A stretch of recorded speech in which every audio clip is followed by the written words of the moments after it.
থেকে শুরু করে তাদের যে বংশধররা এই ব্যবসাটাকে টিকিয়ে রাখছে,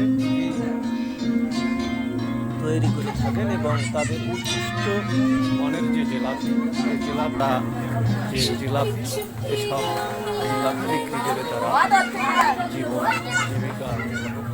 জিলাপি গ্রাম বাংলার একটি ঐতিহ্যবাহী মিষ্টান্ন। জিলাপি প্যাঁচে প্যাঁচে বা পরতে পরতে যে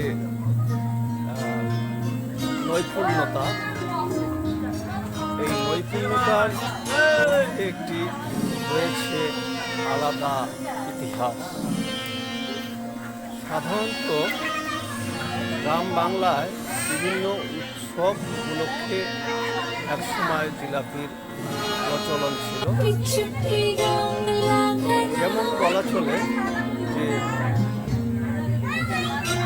পৌষ পার্বণে সাধারণত যারা জিলাপি ব্যবসা করত, প্রতিটি বাড়িতে বাড়িতে তারা যে জিলাপি, এসব জিলাপি বিক্রি করে তারা জীবন জীবিকা নির্বাহ করত। এবং জিলাপিকে ঘিরে গ্রাম বাংলায় রয়েছে নানান ধরনের থিম।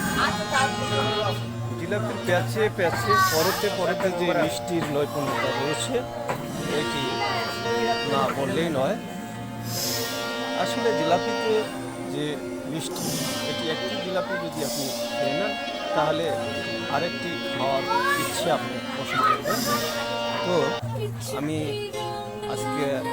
আজকে যে এই মুহূর্তে রয়েছি গাইবান্ধা সদর উপজেলার যে ঐতিহ্যবাহী একটি বাজার, পুরাতন বাগিয়াখালী বাজারে।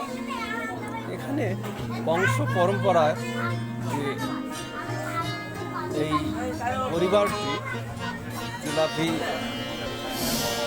তৈরি করে থাকেন এবং তাদের উৎকৃষ্ট মনের যে জিলাপি, এই জিলাপি ইতিমধ্যে বিভিন্ন এলাকায় সুনামের সাথে তারা বিক্রি করে থাকেন এবং বিভিন্ন এলাকায় গ্রামগঞ্জে তাদের সুনাম ছড়িয়ে পড়েছে।